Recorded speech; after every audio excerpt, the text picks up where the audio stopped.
how do we teach music and how do we operate in this idea of cultural exchange as music makers, because that's what we are as vocalists, right? As cultural ambassadors. How do we engage in cultural exchange in a manner that is not only responsible to our voice, but also responsible to our cultures and a representation of both who we are and who we want to uplift in this moment, particularly if we're not talking or we're not presenting something of our own culture, but we're presenting a culture that we feel is viable, and we're presenting a culture that we want to be heard. And I'm saying it from that standpoint through composed music, right? From composer-driven music that's already set. Right. You know, in this case, I'm jumping in and I'm perpetuating a snapshot of someone's culture. You know, and it may or may not align with my own cultural sounds, but it may align, and hopefully it does align with my story. Welcome to the Vocal Lab.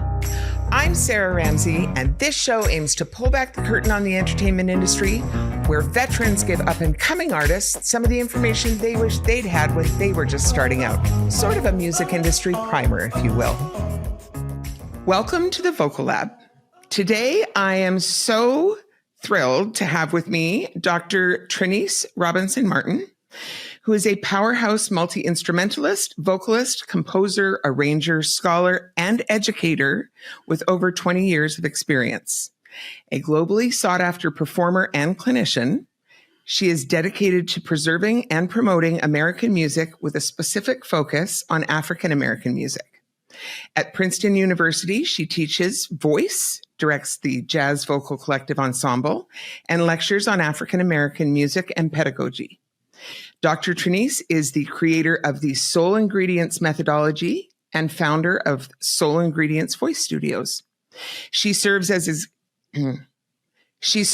executive director of the African American Jazz Caucus, Inc., sits on the board of the Jazz Education Network and the editorial boards of the Journal of Singing and Australian Voice. Her acclaimed debut album, All or Nothing, under 4RM Productions, captures her passion for African American music. Starting in 2023, the Soul Ingredients brand began its global expansion, offering online training through the Soul Ingredients Music Teacher Training Academy. Dr. Trineice, I am so thrilled to have you with us today. Thank you very much for joining me. I'm so happy to be here. Thanks for inviting me. So do you want to tell us your story briefly for those who are meeting you for the first time today? A little bit about who you are and your journey in the biz, how you got where you are today? Yeah, sure. Well, my journey began as me not realizing that I wanted to do music because music was just a part of my culture. You know, I'm a PK, preacher's kid, and that meant that, you know, everybody sang. Yeah. So I didn't really see myself as a vocalist. And actually, I didn't even start undergrad as a music major. I started undergrad as a chemical engineering major. Really? And then I changed into music probably around my junior year. Yeah. And this was after having an internship at Corning Incorporated, New York. And I sang something just for a function. And mind you, I was in music programs in high school. It was just not my focus. You know, so I sang something and everybody was like, so why are you doing engineering? I'm trying to understand this one, right? And that's when I really started to think about the why as to what I was doing with my life purpose and career. So as I got into studying music, one of the things that I started to become aware of, particularly as I progressed in the academic field, is that the more trained I became, the more removed from my cultural setting I was, the less I fit in. The more I became the trained singer, the more I became this hybrid person with no direction. What does that mean? That means when I was singing jazz, I sounded very gospel-y. When I sang R&B, I sounded too jazzy. When I sang gospel, I was too trained. And when I sang classical music, because of course my vocal training was classical, I sounded like Sarah Vaughan singing Schubert. You know, it was like I was never really fitting into anything. And by this time, I had finished my master's degree at Indiana University. And so I'm like, all right, I have debt and I have all of this technique. And well, how am I not fitting in? How is it that my cousins can roll off the couch and sing their face off at church? And how is it that I'm in this party band, this event band with people that don't have all of these degrees and can sing their face off? Like, what is happening with me and my training? And is it just I'm not supposed to fit into these spaces? So there was a lot of confusion in that. And as a result, I became very motivated to find the answers for myself. Mm-hmm. And that's what brought me to my doctoral research and all of the advanced research on voice science and ethnomusicology and teaching, the art of teaching itself, to create the dissertation that I have. And that's what filled it, Soul Ingredients, the whole methodology to my work is how do we teach a oral music tradition in a codified manner in an academic institution or an applied setting. So all of this was a distillation of my own life and my own passions and my own desires to understand what it is that I'm supposed to be doing when I'm performing. I think that's so fascinating. And I'll tell you, I've had a number of guests on the show who have talked about their experience in academia really running counterintuitive, but counterproductive to fulfilling artistry or fulfilling creativity. And I understand both sides of it. I mean, I didn't quite finish my degree, but I did a lot of years of schooling in a jazz studies program as well. And I understand the benefits of, a music education, and I understand the drawbacks of it as well. And both things are true. And so I am fascinated to learn more about your methodology, because I think that's the piece that is missing. Especially, so many of the academic programs are based on a classical music framework. And although we have more and more programs based on a jazz framework, over the last, 30 years or so, we have had more of those come into existence. There's still very few that are based on other commercial music forms beyond jazz. There are a couple, we've got Berkeley, but not a lot beyond that. And truthfully, because of this kind of Eurocentric model of education, even jazz or any of the other musics that do filter into the academic space is filtered through the academic lens and the kind of assessment-driven formula that dominates higher education. Yes. Which just, I think that's the part that really saps the joy and the creativity and the artistry a lot of the time. Not that there aren't things you learn that ultimately can contribute to that, but in the process, they don't always. So we'll come back to that in greater detail in a few minutes. But I'm going to start off with a couple of questions that I ask all my guests. So here on the Vocal Lab, we aim to shine a light into the music industry kind of through the lens of what I know now that I wish I'd known then. So if you were starting your career all over again, is there anything that you would do differently? Yes. Mm-hmm. I think if I was starting my career all over again with what I know now, mm-hmm. I would definitely believe that I already had in my body what I needed for success. Yeah. That's what would be different.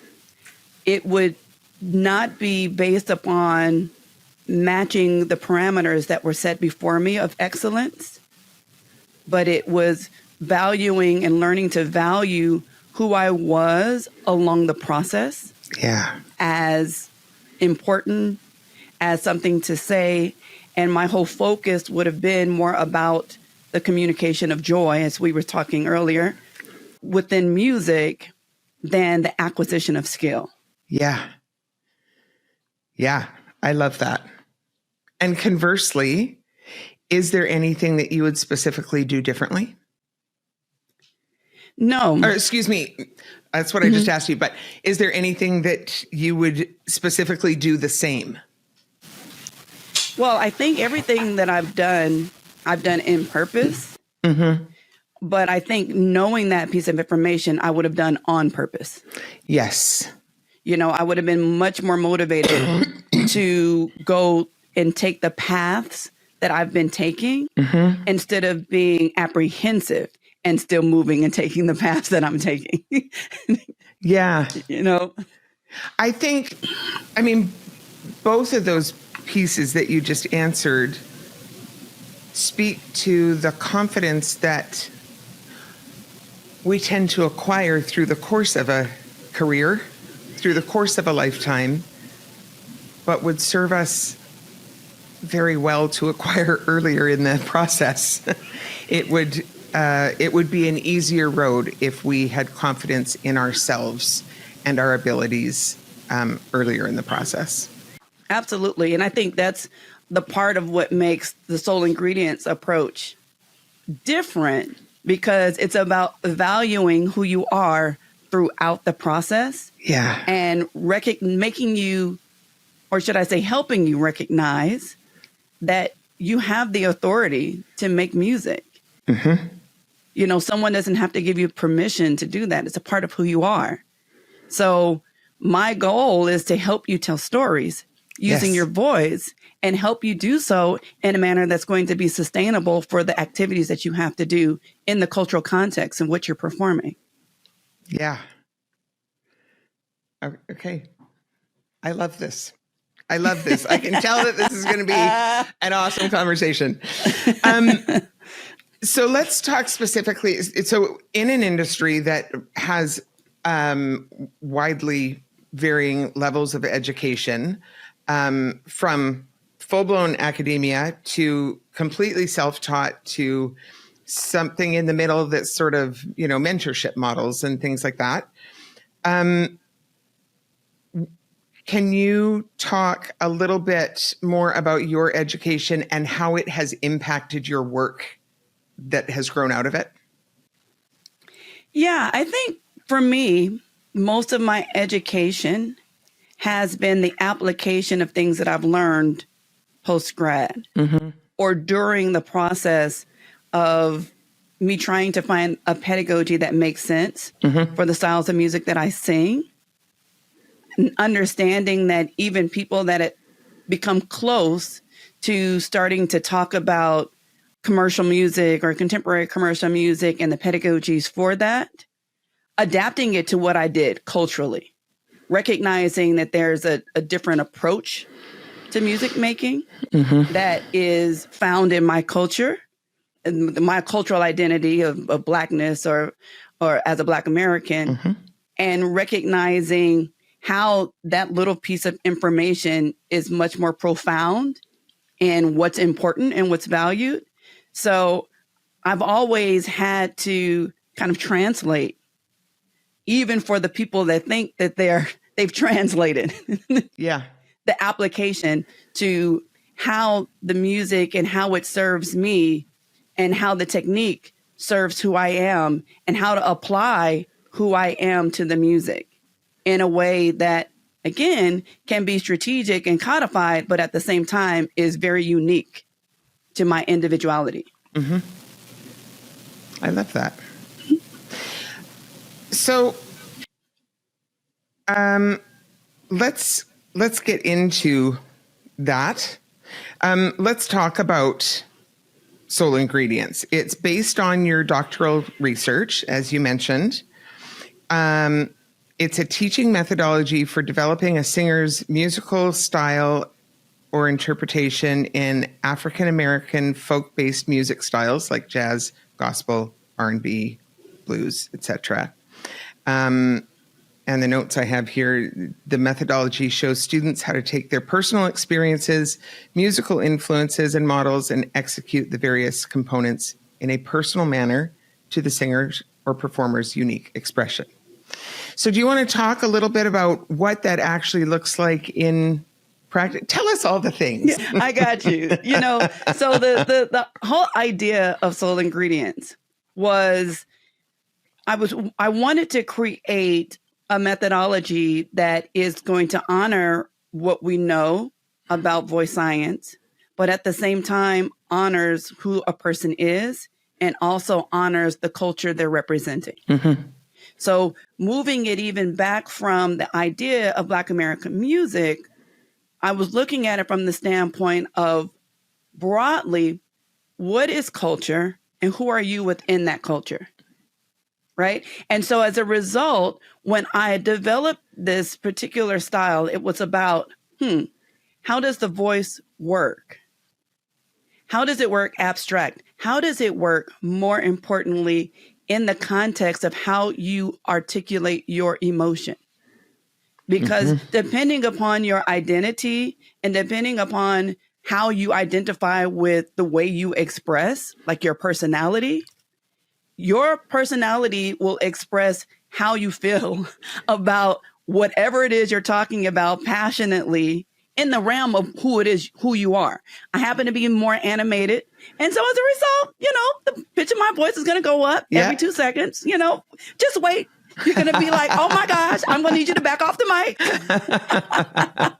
But, as a result, I didn't stop to be like, I wonder what the place is for this. Maybe if I just allow my breath to go, I can be in this heady. Like, I don't think about that. Yeah.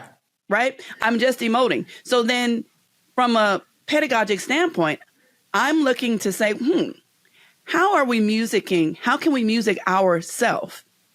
And then how can we create a stabilized version, an exaggerated version of your natural self? So, all the way to how we break down registration. What does mixed registration mean in your voice? What does it mean in terms of the emotional context that you're communicating? So that we're not talking about texture and we're not talking about quality from the standpoint of this abstract thing, but it's more integrated into this is what it sounds like when I'm communicating this sentiment in this context to this person. Yeah. And so then if I can itemize or quantify my own behaviors, then I can apply it into songs that are telling the same stories. Yeah. In a way that I'm not thinking about technique. I'm just being. I'm being in my own expression. And I think that allows for the uniqueness of voice to appear because we're not trying to manage to be well, sometimes we are trying to manage being the good person. Oh, I'm the dignified person, or I'm the smart, intelligent person. Right. But when we're really trying to be our authentic selves, let me be vulnerable in this vulnerable art form to be who I am and sound like who I am, regardless as to whether or not someone likes it or not. Some people can be like, oh, their voice is so annoying, when they speak. But hey, that's who you are, right? And so what if that is musical? And what if that is okay? How can we create a formalized structure where that's okay? Where you can say, you're wonderfully made. And these are the stories, and these are the ways that your voice changes. And these are the ways that your body's energy adapts in these contexts. And these are the stories that you want to tell. And because these are the stories that you want to tell, let's make sure your rep follows your soul expression. And for me, soul expression means it's the unapologetic, passionate communication of who you are, what you believe, and how you feel about it. So because I'm steeped into the Black American music tradition where words are not just weighted, they're loaded. Yeah. Like I'm coming from a tradition where you couldn't overtly just speak what you wanted to say. So everything about what you say has much more meaning behind it. So if I'm using that framework as the framework for teaching American music or a framework for teaching music in general, then when I'm approaching music and I'm approaching repertoire, it's not just about the notes. It's about how I feel about the notes. It's about what am I functionally trying to get out of this experience? What is my relationship with the audience? Am I inspiring them? Do I just want empathy? Do I want, what does the conversation look like? So we're bringing all of these things into the pedagogy. Mm-hmm. In addition to understanding, well, if this is the story I want to tell, and this is who I am, how is the conversation led in terms of the dialect of the room? Mm-hmm. Right? How do I use my voice? And that's what I think of style. Style is just a cultural dialect. We're all saying the same things, but there are some cultural expectations that may align with certain genres, with certain spaces, because it's based upon how the people of those spaces interact. So to me, everything about teaching is so much more dynamic. Yeah. But at the same time can be quantified. Yeah. To, hey, let's just consider some things that may not be considered when we're training based on repertoire on the notes and not the point. Yeah. And this brings up a couple of interesting things for me. And I think we are seeing a big movement away from, or at least in the circles that the community of voice teachers that I'm in, I see a big movement, and I hope it is a wider movement, away from teacher knows best about all the things, and I, the teacher, am going to tell you, the student, what you should sound like. Away from that, which is definitely what was happening 30 years ago when I was in school. And moving towards a much more student-led learning approach to, you tell me what you want to sound like, and it's my job to help you figure out how to do that sustainably in your voice. Right. And what I heard in a lot of what you were saying is that your methodology very much sort of puts that that relationship at the forefront of creating something that the artist is looking to express first, and figuring out how to do that sustainably and quantifiably, or codify how to teach that. Right. Yeah, it's so much so that I say, I am just here to help you along your journey. Yeah. Because I don't care how much words that I use, I can't go into your throat. Yeah. I can't go into your body. So in our dialogue, you are going to be your best teacher. Yeah. So this is why I need to inform you with ways that you can talk about what's happening in your body. That's the awareness part of the system. I need you to know what's happening. I need you to start being aware. I need you to start taking data on yourself. Yeah. And then come back and tell me. And then I need you to come back and say, Dr. T, this is what I tried out. Yeah. Because I was thinking of doing this. What's happening? And I'm not as successful as I thought I would be. Is there any other ideas that you can do? Boom. Yes. But It's different. But I'm not going to say, well, this is what you need to do to sound like this. This is what you need to do to sound like this. Because my specific instructions, based upon my perception of how it feels in my body, may be very different. So I may say, well, when I do this sound, it sounds like A, B, and C. Mm-hmm. It feels like A, B, and C. I'm doing A, B, and C. This may or may not work for you. And then we can have a dialogue from there. Or we can look at body types and we can look at body shapes. And I can say, well, when I breathe deeply, because I'm short-waisted, my whole rib cage is my torso. Mm-hmm. I don't have that gap that's in the pictures. So for me, I may perceive it as more of a back breathing thing. Yeah. Because that's what I feel.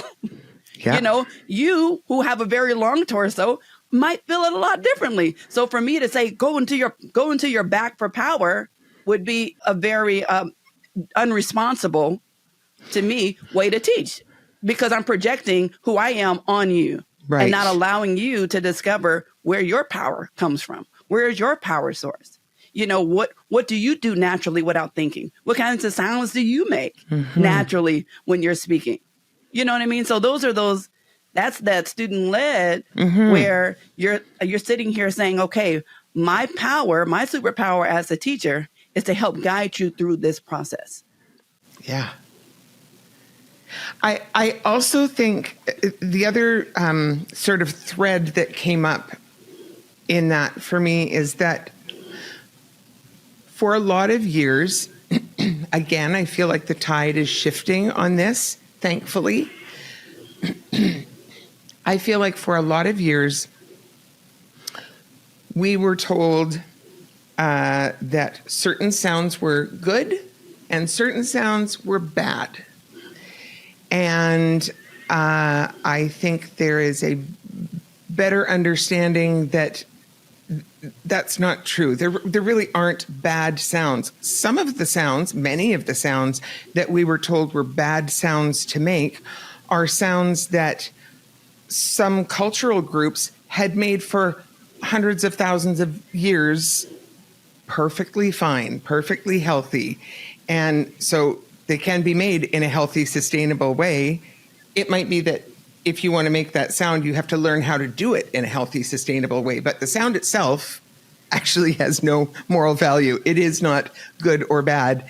And we can learn how to do a lot of different things with our voices in healthy, sustainable ways.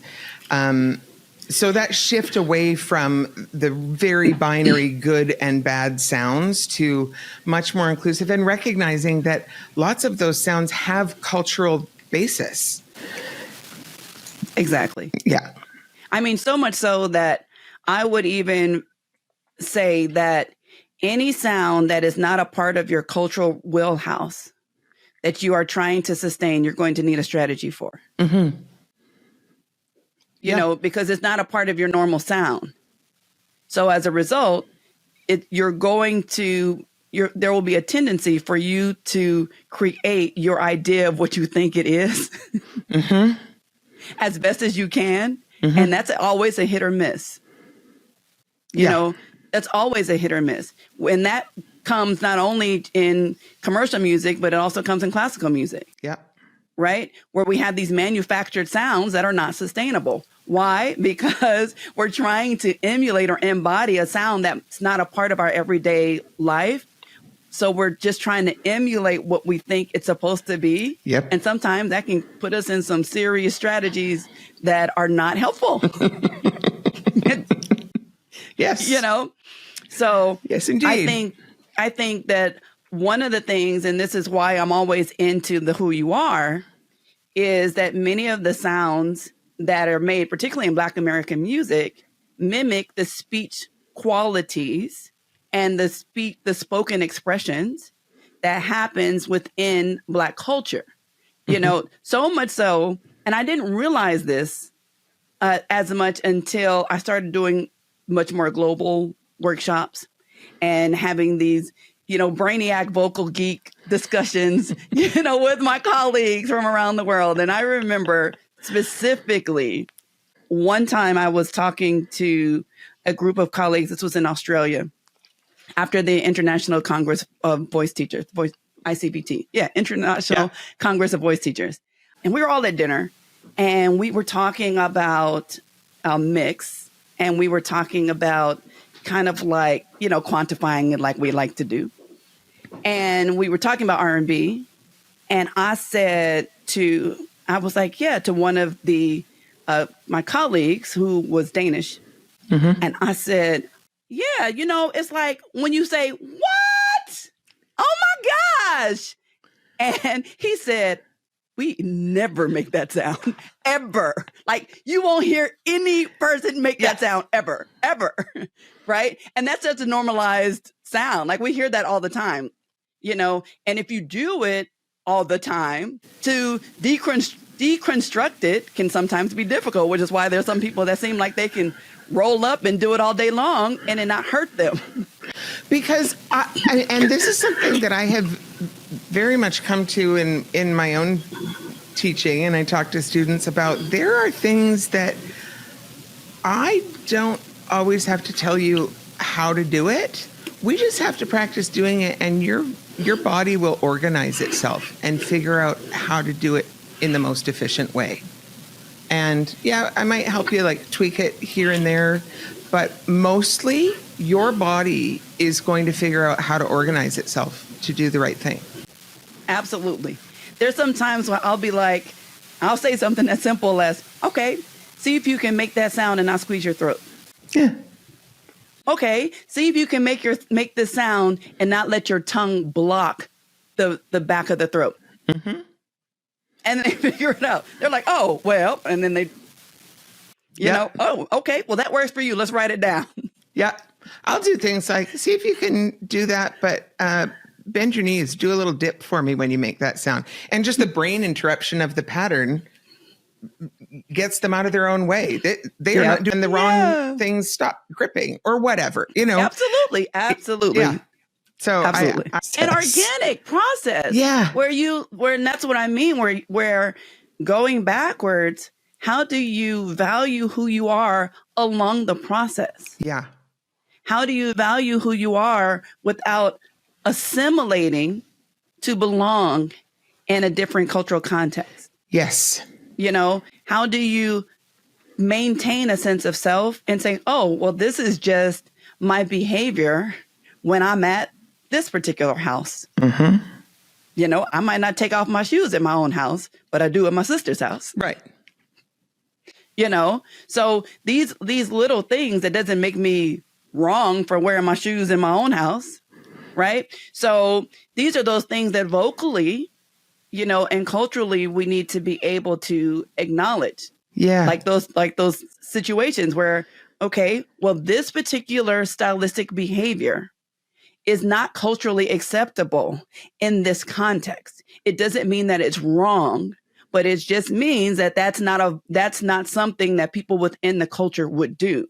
Yeah. Even if it's right in another culture. Yeah. Yeah. And now for clarity, when you are using the term cultural, are you talking about cultural in the way that we sort of use it in everyday language? Or are you talking about like music, or both, musical culture, more like genre? So when I talk about culture, I'm talking about the dynamic aspects that make up what we consider culture. Okay. And if we look at it from an archaeological standpoint, then we're looking at the dynamic between your ethnic heritage, mm-hmm. your region, your socioeconomic status, mm-hmm. your age, your gender, your orientation, and how this collective dynamic creates who you are and what you believe. Yeah. So I'm usually looking at it from a more broader sense that ends up just from a tradition being racialized mm-hmm. in an unfair way, mm-hmm. but it ends up being racialized in a unfair way because of kind of systemic things, what's the word I'm looking for? Stereotypes, but more so as systemic policies mm-hmm. that have made people of certain ethnic heritages live in certain demographics, yes, and follow certain practices. So it makes it seem like, oh, this is distinctly Black, or this is distinctly Italian, right? Or this is, we end up racializing a much more broader thing, yes, versus recognizing that no, I do these things because I live in this particular environment. Right. I go to this particular type of church or not, and this is the age, this is the generation that I'm born into, and these are the acceptable norms. Mm-hmm. Right. So it's a much more dynamic idea when I'm talking about culture as one thing. Yeah. Yeah. At an interesting point in history, one where we are horrifyingly seeing the rights of so many different groups of people being clawed back. And in some ways, it feels like our society is moving backwards at a breakneck speed. But conversely, in the arts, and particularly in music, I'm witnessing a lot of conversations happening in a lot of different spaces around our, meaning, performers, writers, artists, our responsibility to honor and understand the origins of popular musics and how almost every genre of contemporary popular music has its roots in Black music. And a lot of your work sort of grows out of some of those intersections. Correct. Right, absolutely. You work with, right? I integrate these, yes. Yeah. And so with that. Yeah, that, leads me to this ebook that is complete. I just need to do some final edits. And this ebook the idea of the ebook actually came from a chapter that myself and there's another colleague named Allison Crockett, who we were co-authoring a chapter in the Vocal Athlete, the next edition that's getting ready to come out. I literally just pre-ordered that last night. Did you? I did. Yes. Well, this chapter that's in this book, I have the perfectionist issue. Lord, talk about things getting in your way. Well, I have this issue with presenting materials without presenting the material. Right? So when you're minimizing something into a document of, 7,000 words, but when you're talking about a topic that is much broader and not well discussed, then I struggle with being okay with presenting this kind of superficial, or what I would consider a superficial representation for easy consumption. And so as a result, when we turned in this chapter, it was like 22,000 words instead of 7. And Marcy and Wendy go, okay, so let's. So you just wrote your own book. That. Right. And so in actuality, this ebook that is coming out is the full introduction. And it's called Considerations for Black American Music, Voice Pedagogy, and Performance. But it's an introduction, recognizing that, ironically, in my opinion, it was still a synopsis. I sense another book in your future. Right? So with that said, trying to how do we make these materials accessible, and making it accessible in an ebook form that's not expensive. I would love, to do an audiobook version of this ebook, this kinds of things that just for accessibility for people like me that consume a lot of content, because I'm always driving. I'm always on the road. So I'm always doing ebooks, literally. Yeah. I'm one of those that not only do I listen to the books, I will buy the hard copy of the book just to go back to mark, just to make highlights, but not actually to read it. It's just so I can find it if I'm using it for my scholarship or whatnot, So these are those kinds of things that I'm trying to make available, and I'm trying to make it available from this standpoint because there are so many people outside the culture, then followed in the culture, that commodify stylistic attributes. Say, let me just teach you how to do this, right? Without providing cultural context. Yeah. Right? Yeah. It's so trending to just say, oh, let me Let me teach you how to do runs. Yeah. Let me teach you how to improvise over these chords and scales. Let me, but it's usually out of the context. It's usually they never start with, let me tell you where this is from. Yeah. Let me tell you how this is developed. Let me give you some progenitors who helped to develop this stylistic technique.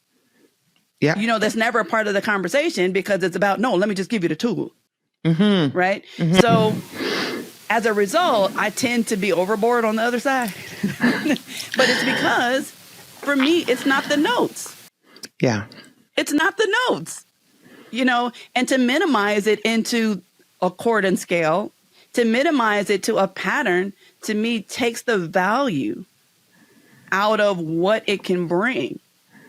So much so that if you understand the conceptual framework for why it's done, then when you put that into your own expression, then it becomes uniquely you. And you're just talking from, oh, okay, I understand how and why this cultural practice was done this way. Yeah. But surfacely, American music sounds the same to people outside of the U.S. Yeah. Like, they can't tell a country song from a blues song they're like, what? Yeah. And the things that we are not always able to articulate is the why, right? What is it about the conceptual approach to music making, as a scholar would put it, in Black American music that makes the same 5 notes sound different? That makes the same 5 notes over these 3 chords sound different. Right. So that's what this book does, is it takes the time to kind of itemize, well, what is behind all of those things, And so in my own work as a pedagogue and scholar, and trying to formulate and codify, well, how can we start to identify approaches for teaching culture? Yeah. And participating in this cultural exchange in a manner that's going to be much more responsible. And in a manner that's going to knowledgeably engage in this cultural exchange, instead of, like you said, being in a place of being like, well, I didn't even know I was supposed to do it. Number one, I didn't know it was a thing. And number two, I didn't even know I was supposed to do it. Like, don't we all just do this, So these are those kinds of things. Like right now, literally, as we are having this conversation, I'm writing a chapter for the new upcoming Oxford Handbook for vocal pedagogy on culturally responsive teaching in the voice studio. And what I'm looking at is, if I just take it out of the teaching of Black American music, and I approach teaching music, how do we teach music, and how do we operate in this idea of cultural exchange as music makers, because that's what we are as vocalists, right? As cultural ambassadors. How do we engage in cultural exchange in a manner that is not only responsible to our voice, but also responsible to our cultures, and a representation of both who we are and who we want to uplift in this moment, particularly if we're not talking or we're not presenting something of our own culture, but we're presenting a culture that we feel is viable, and we're presenting a culture that we want to be heard. And I'm saying it from that standpoint through composed music, right? From composer-driven music that's already set. Right. In this case, I'm jumping in and I'm perpetuating a snapshot of someone's culture, and it may or may not align with my own cultural sounds, but it may align, and hopefully it does align with my story. So it's learning to articulate and tell stories through different cultural vehicles. As you, and not, again, kind of the assimilation or the hierarchy that says, oh, this is the viable way to tell this story, and this is not the viable way to tell this story. So, I'm all in the weeds. I love that you're doing so much work to bring this to the forefront and bring it to an accessible space for people, because I do think that for a lot of people, especially a lot of people like outside of the pedagogical world, people who are just in the artistic realm, I still think it's a new, if even yet recognized concept that there are roots that aren't necessarily ours. And there needs to be some broader understanding. And but I feel like that for, again, even classical music, right? We have been taught, particularly in academia, that it's the highest, most valued standard for music making. And was taught that our own home culture was not as valued. Right. So it's not even just from the multi-ethnic or the multi-heritage approach. It's like even our own American culture is not valued in the idea of excellence in music making in these higher institutions.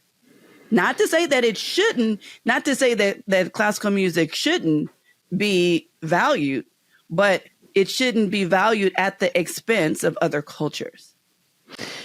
Well, and I think it's broader than that too. Like my experience when I was in school 30 some odd years ago. I